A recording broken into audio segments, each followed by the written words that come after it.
온파되고 그리고 제자들의 부르시는 장면입니다. 복음, 여러분들과 계속해서 마가복음을 이야기하면서 먼저는 복음에 대해서 이야기를 하고 있는데요, 복음은 새로운 시작을 알린다라고 이야기를 했습니다. 우리의 삶에 복음이 들어오면 우리의 삶은 새로운 삶이 시작된다라는 것이죠. 그래서 마가복음의 첫 문장은, 그리고 첫 단어는 시작이라는 단어로 시작하고 있습니다.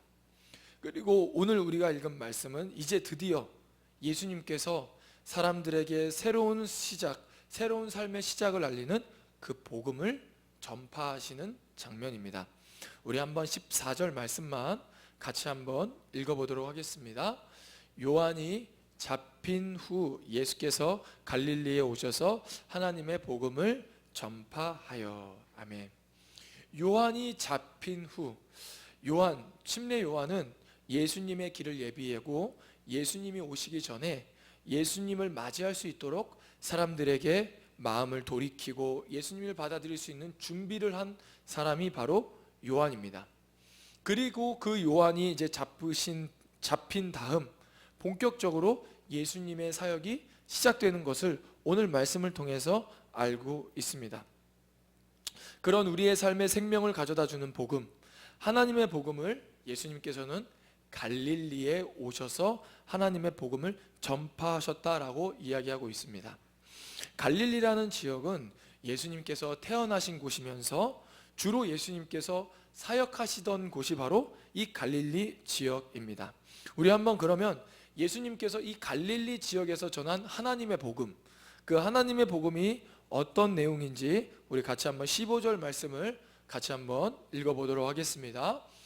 이르시되 때가 찼고 하나님의 나라가 가까이 왔으니 회개하고 복음을 믿으라 하시더라. 아멘.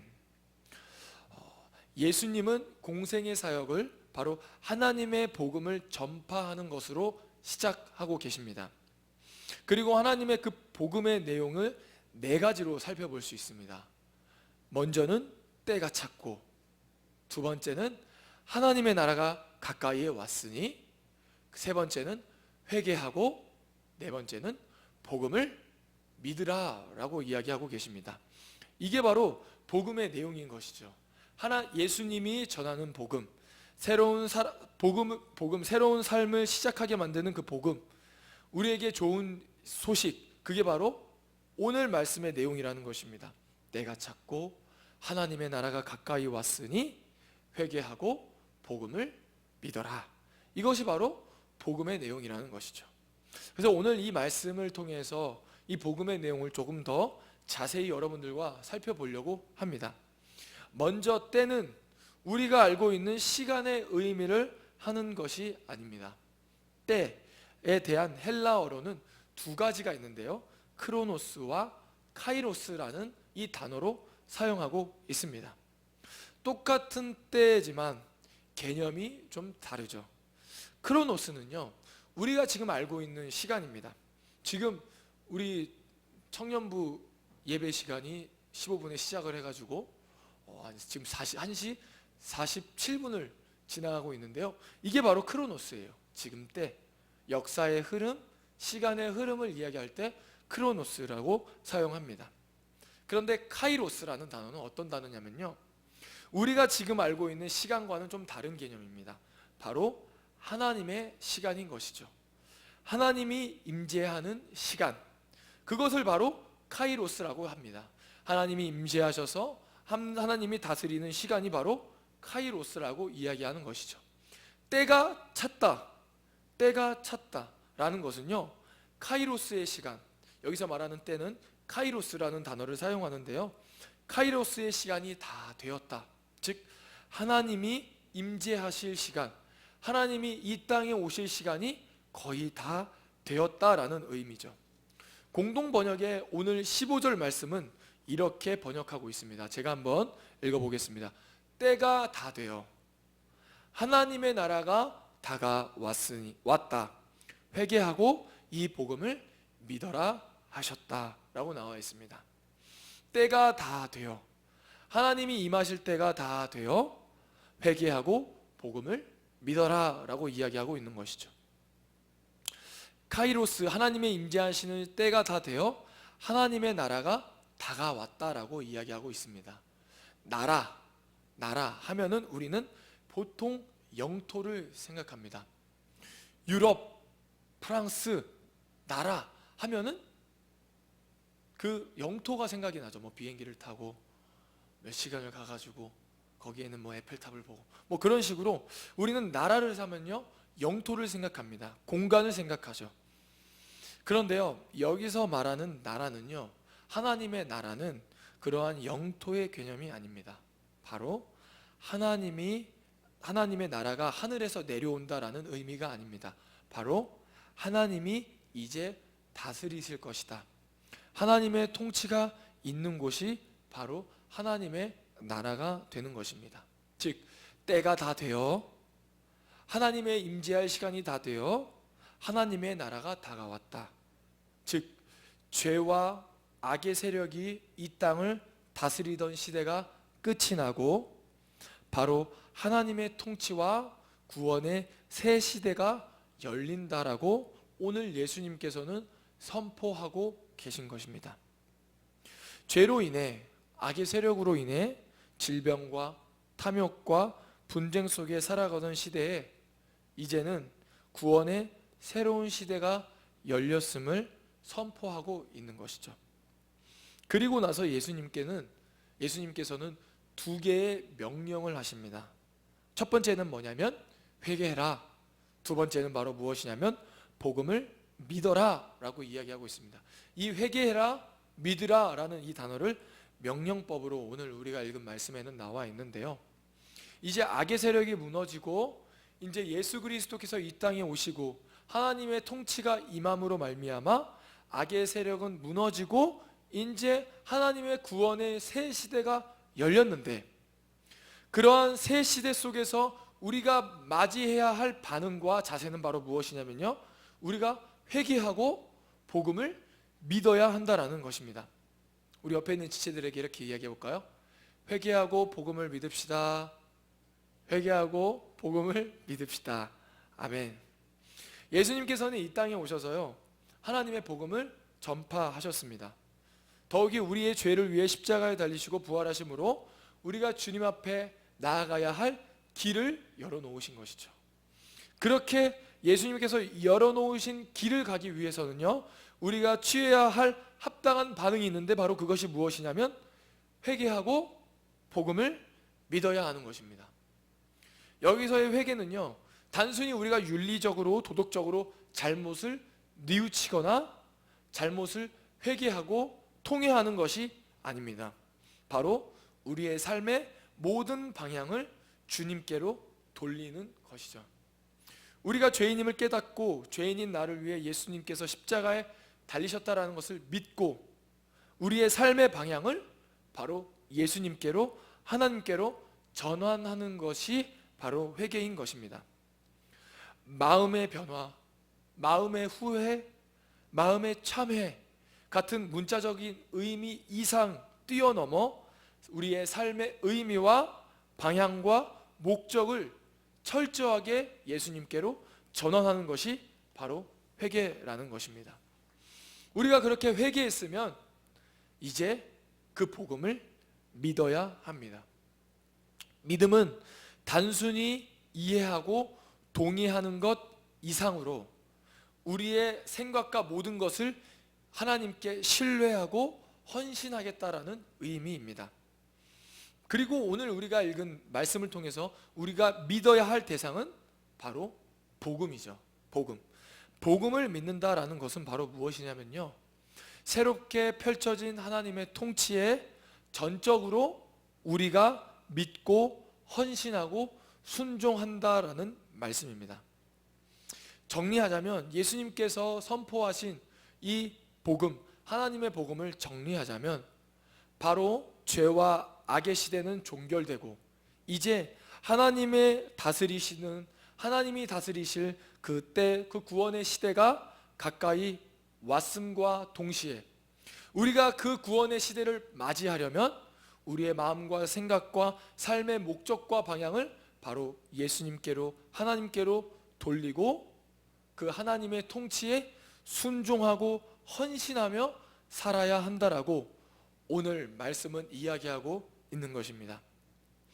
바로 이렇게 예수님의 복음을 듣고 복음 회개하고 복음을 믿음으로 예수님을 따르는 사람들을 우리는 바로 무엇이라고 이야기하냐면 제자라고 이야기를 하고 있습니다. 제자. 그리고 예수님은 그렇게 주님을 따르기 원하는, 그리고 따를 사람 4명을 부르십니다.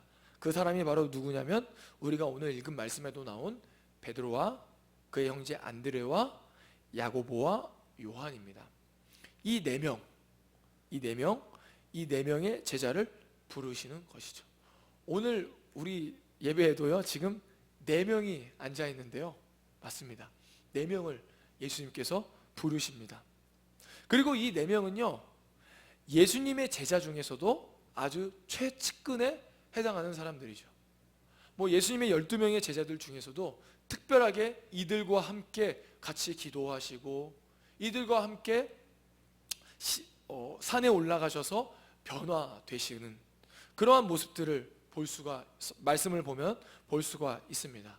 먼저 우리 16절과 17절 말씀에 예수님께서 베드로와 안드레를 부르시는 장면인데요, 우리 한번 그 말씀을 같이 한번 읽어보도록 하겠습니다. 16절과 17절입니다. 갈릴리 해변으로 지나가시다가 시몬과 그 형제 안드레가 바다에 그물 던지는 것을 보시니 그들은 어부라. 예수께서 이르시되 나를 따라오라. 내가 너희로 사람을 낚는 어부가 되게 하리라 하시니. 아멘. 보통 스승과 제자가 있으면 제자가 스승에게 찾아가서 자신을 받아달라고 부탁하지 않습니까? 스승님 저를 받아주십시오. 그러면 이제 스승님이 아니다, 너를 받아줄 수 없다, 그러면 어떻게든 간곡하게 요청을 해서 그 제자가 되어서 스승이 갖고 있던 그 기술을 이렇게 전수받는 그런 모습들을 우리가 많이 보는데요, 오늘 예수님께서는 그러한 모습으로 제자들을 부르시지 않습니다. 예수님께서는 직접 찾아가셔서 친히 그 제자들에게 부르시죠. 그리고 그 부르심에 오늘 우리가 읽은 말씀의 베드로와 안드레와 야고보와 요한은 바로 예수님의 말씀에 순종하고 따르는 제자가 되고 있습니다. 예수님은 그물을 던지며 고기를 낚고 있던 베드로와 안드레에게 너희들에게 사람을 낚는 어부가 되게 하겠다라고 말씀하십니다. 그러자 그들은 어떻게 반응했는지 18절에 나와 있는데요, 우리 한번 18절 말씀도 같이 한번 읽어보겠습니다. 곧 그물을 버려두고 따르니라. 아멘. 그물을 버려두고 따르니라.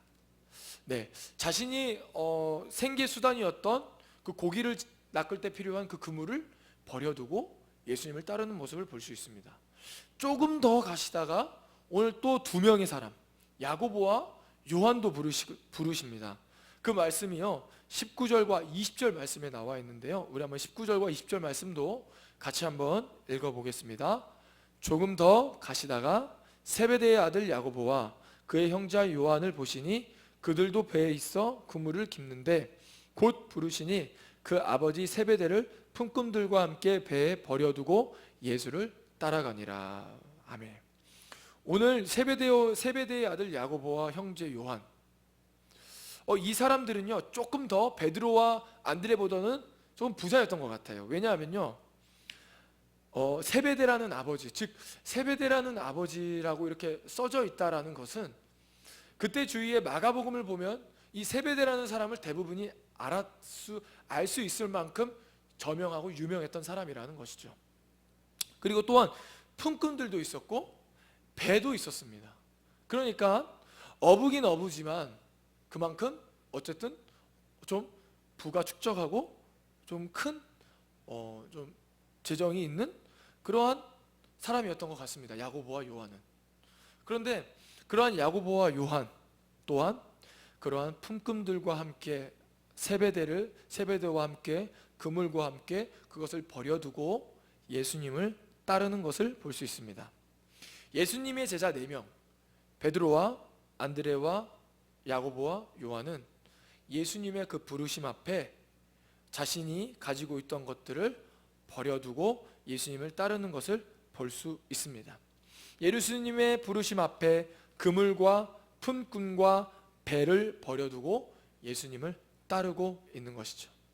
그들에게 어쩌면 그들이 버렸던 것들은 그들의 생계를 유지하고 삶을 영위하는 데 꼭 필요한 것일 것입니다. 그렇지만 그들은 그것을 다 버리고 지금 오늘 예수님을 따르고 있습니다. 그렇다면 오늘 우리가 읽은 말씀을 보면서 이 세상 속에서 예수님의 제자로 살고자 하는 우리에게 있어서 버려야 할 것은 바로 무엇일까요? 예수님을 먼저 따르기 전에 오늘 4명의 제자들은 무엇인가를 버리고 예수님을 따랐습니다.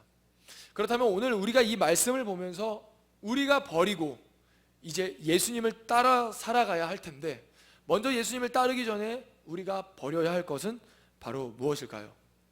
오늘 이 말씀을 보면 우리는 이제 이 말씀을 통해서 삶의 직업과 생계 수단 그리고 또한 가족까지도 다 버리고 이제 교회에서만 나와서 교회에서만 봉사하고 헌신하고 충성하라고 그렇게 우리에게 이야기하는 것처럼 들릴 수 있지만요, 그런 말씀이 아닙니다.